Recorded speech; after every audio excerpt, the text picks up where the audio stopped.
45 দিনে 3 কেজি হবে। এই সাইজটা করলে ভালো লাভ আশা করতে পারে বা লাভের একটা ভালো মুখ দেখা যাবে আর কি। 45 দিনে 3 কেজি? জি, 45 দিনে 3 কেজি হবে। এটা কি সম্ভব? জি, ইনশাল্লাহ এটা প্র্যাকটিক্যালও করতেছি এবং যারা বাচ্চা নিচ্ছে ওরাও রেজাল্ট দিচ্ছে, ইনশাল্লাহ হচ্ছে। যদি কেউ খামারে এসে দেখতে চাই, প্রমাণ দিতে পারবেন? ইনশাল্লাহ এটা তো প্রমাণিত, এখানে কোনো ভয় বা কোনো ইয়ার কিছু নাই। অবশ্যই এটা হচ্ছে এবং হবে ইনশাল্লাহ। আমার কাছে হয়েছে 6 কেজি। আমার এক কাস্টমার যে নিছে উনি বলছিল ওনার কাছে 8 কেজি হয়েছে, যেটা আমি সেহেতু আমার কাছে যে উনি আমাকেই ফোন দিয়ে বলছিল 8 কেজির মতো হয়েছে। এটা মাসে 8 কেজি? উনি এটা 4 মাস মনে হয়, মেবি 4 মাস। 4 মাসে 8 কেজি হওয়ার তো কথা না। একটা হাঁস 4 মাসে 8 কেজি হয় কিভাবে? সুপ্রিয় দর্শক, আসসালামু আলাইকুম। আপনাদেরকে স্বাগত জানাচ্ছি নতুন একটি প্রতিবেদনে। দর্শক বন্ধুরা, আজকে আমরা চলে এসেছি গাজীপুরের বাসান সড়ক এলাকায়। আমরা এই মুহূর্তে আছি আলাল ভাইয়ের খামারে। আপনারা কিন্তু অনেকে চিনে থাকেন আলাল ভাইকে, তিনি মুরগি পালন করে থাকেন। আজকে তাকে পরিচয় করে দেবো একজন হাঁস খামারি হিসেবে। বিস্তারিত কথা বলছি আলাল ভাইয়ের সাথে। আসসালামু আলাইকুম আলাল ভাই। ওয়ালাইকুম সালাম। কেমন আছেন? জি আলহামদুলিল্লাহ ভালো আছি, আপনি ভালো আছেন তো? আলহামদুলিল্লাহ, আমি অনেক ভালো আছি। আলাল ভাই, আপনারা তো মুরগি পালন করেন। আমরা দেখেছি যে আপনারা টাইগার মুরগি পালন করছেন দীর্ঘদিন যাবৎ। আগে চাকরি করতেন, এখন মুরগি পালন করছেন, কিন্তু বেশ অনেকদিন যাবৎ দেখছি আপনারা হাঁসও পালন করছেন। জি, হাঁসটা আসল কথা কি জানেন, আমাদের একটু নতুন যে কোনো জিনিস নিয়ে কাজ করতে ভালো লাগে। আমার নতুন কোনো জাত নিয়ে কাজ করতে সবসময় আর কি আনন্দ ফিল করি। যেমন টাইগার মুরগিটা ছিল, এটা মাংসের জন্য বেস্ট, তারপরে ডিমের জন্য বেস্ট ছিল। এখন এই একটা যে হাঁসটা আসছে প্যাকিং স্টার 13, এটাও আপনি মাংসের জন্য খুবই ভালো, খুবই দ্রুত বর্ধনশীল। এটা একটা হাঁস, এটা যাকে এই প্যাকিং স্টার 13 বা ব্রয়লার ডাক বলে থাকে। এটা মাংস খুব দ্রুত বৃদ্ধি পায় আর কি। আচ্ছা, এটা মাংসের জন্য সেরা। মূলত এটা কোন দেশের হাঁস? এটা হচ্ছে আমি যেটুকু অ্যানালাইসিস করছি শুনছি আর কি, ফ্রান্সের এটা জিনিসটা। আসলে কি ফ্রান্সের, নাকি শুধু এটা প্রচার করা হচ্ছে ফ্রান্সের? কোনটা? না না, এটা যখন এটা আমার জানা মতে ফ্রান্স থেকে এটা ইম্পোর্ট করে আনছে প্রথমে আপনার একটা খামার, ওখান থেকে আমরা এটা কালেক্ট করছি বাচ্চাগুলো প্রথমে। সেখান থেকে শুরু করা? জি জি, সেখান থেকে নিয়েই জাস্ট খালি ওদের সাথে কথা বলে কন্ট্রাক্ট করে আমরা বাচ্চা এনে প্রথমে খামারের ট্রায়াল বেসিস করে দেখছি এটা রেজাল্টটা কেমন। আপনার এখানে অনেক হাঁস রয়েছে যেগুলো মাংসের জন্য আপনারা পালন করছেন। এখন তো শীতকাল না, প্রচণ্ড গরম, আমরা কিন্তু ঘেমে যাচ্ছি। এই গরমকালে এই মাংসের হাঁস পালন করছেন, এটা কীভাবে বাজারজাতকরণটা করছেন? আসল কথা কি, শীতকালে তো মাংসটা সবসময় সবাই খায়, এটা ঠিক আছে, কিন্তু মাংসটা আসলে সারা বছরই চলে।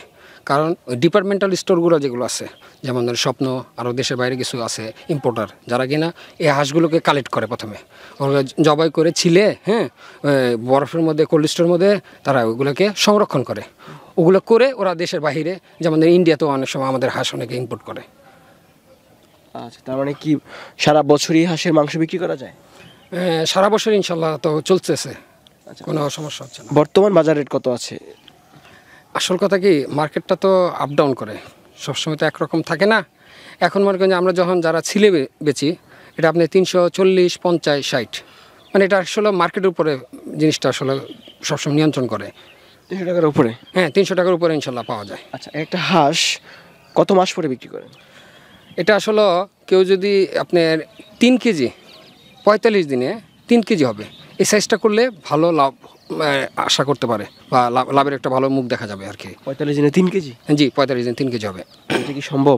জি ইনশাল্লাহ এটা প্র্যাকটিক্যালও করতেছি এবং যারা বাচ্চা নিচ্ছে ওরাও রেজাল্ট দিচ্ছে, ইনশাল্লাহ হচ্ছে। যদি কেউ খামারে এসে দেখতে চাই, প্রমাণ দিতে পারবেন? ইনশাল্লাহ এটা তো প্রমাণিত, এখানে কোনো ভয় বা কোনো ইয়ার কিছু নাই। অবশ্যই এটা হচ্ছে এবং হবে ইনশাল্লাহ। আচ্ছা, আপনারা এখানে যে হাঁসগুলো দেখতে পাচ্ছি, এগুলো কত মাস বয়স? এগুলো আছে এখন আপাতত 2 মাস হয়ে গেছে। 2 মাস?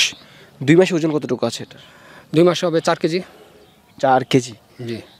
আচ্ছা, এটা খাওয়ার উপযোগী হয় কত মাসে? এটা তো আসলে 45 দিন পরে খাইলেই ভালো হয়, কারণ ওদের হাঁসেরটা তো খুব দ্রুত বাড়ে। ওদের এই যে পালক টালক আছে, এগুলো ঠিক মতো গজাইলে ওরা একটু বাত্তি টাইপের, চেয়ে গেলে আমাদের গ্রাম্য ভাষায় বলি বা সবাই বলি যে বাতি হওয়ার জন্য ওরা একটু বয়স হয়, পরিপূর্ণ একটু বয়স হলে খেলে হাঁসটা একটু সুস্বাদু লাগে। আবার ওর মাংসটা লাল টকটকে, খেতেও অনেক সুস্বাদু। আচ্ছা, এই হাঁসটা সর্বোচ্চ কত কেজি হয়? আমার কাছে হয়েছে 6 কেজি। আমার এক কাস্টমার যে নিছে উনি বলছিল ওনার কাছে 8 কেজি হয়েছে, যেটা আমি সেহেতু আমার কাছে যে উনি আমাকেই ফোন দিয়ে বলছিল 8 কেজির মতো হয়েছে। এটা মাসে 8 কেজি? উনি এটা 4 মাস মনে হয়, মেবি 4 মাস। 4 মাসে 8 কেজি হওয়ার তো কথা না। একটা হাঁস 4 মাসে 8 কেজি হয় কিভাবে? এটা আসলে এটা তো আমরা গবেষণা করি নাই, এটা তো আসলে গবেষণা করে বাহির করছে। যেমন ধরেন ব্রয়লার মুরগিও কিন্তু অনেকেই 1 কেজি করে বিক্রি করে দেয়, 1.5 কেজি করে বিক্রি করে দেয়, 2 কেজিও করে বিক্রি করে। কিন্তু এই ব্রয়লারও যদি পালন করেন এটাও কিন্তু 6 কেজি 7 কেজি হয়। এটাও সেম ব্রয়লার স্টাইলেই, এটাকে অ্যাকচুয়ালি ব্রয়লার ডাকও বলা চলে। আচ্ছা, এই যে খামারগুলো পরিচালনা করছেন কিভাবে, কি কি খাবার দিয়ে এগুলো লালন পালন করা হচ্ছে? এইটা আসল কথা কি জানেন, আপনি যখন এটাকে মাংসের জন্য যাবেন পুরো সম্পূর্ণটা আপনার ফিটের উপর নির্ভরশীল হতে হবে। ফিট না খাওয়ালে ওটা ওদের কাঙ্ক্ষিত ওজনটা পাবেন না। আর যদি আপনি প্যারেন্টসে যান সেক্ষেত্রে আপনাকে শামুক আছে, ভুট্টা আছে, হ্যাঁ, এগুলোকে মিক্সন করে খাওয়ালে, হ্যাঁ, তখন সেক্ষেত্রে ডিমে গেলে ওদের ওয়েটটা তখন নিয়ন্ত্রণে থাকে, ওদের যে চর্বিটা সেটাও একটু কমে আসে, তখন সেক্ষেত্রে আপনি একটা ভালো ডিমেরও প্রোডাকশন, ভালো একটা রেজাল্ট পাওয়া যায়। এদের রোগ প্রতিরোধ ক্ষমতাটা কেমন?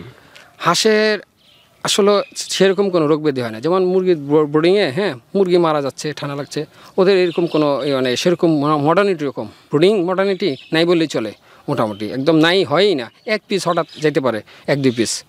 আচ্ছা, আপনাদের মূলত কি মাংস উৎপাদনটা হচ্ছে প্রথম শুরু করা, এখন বাচ্চা বিক্রি করছে?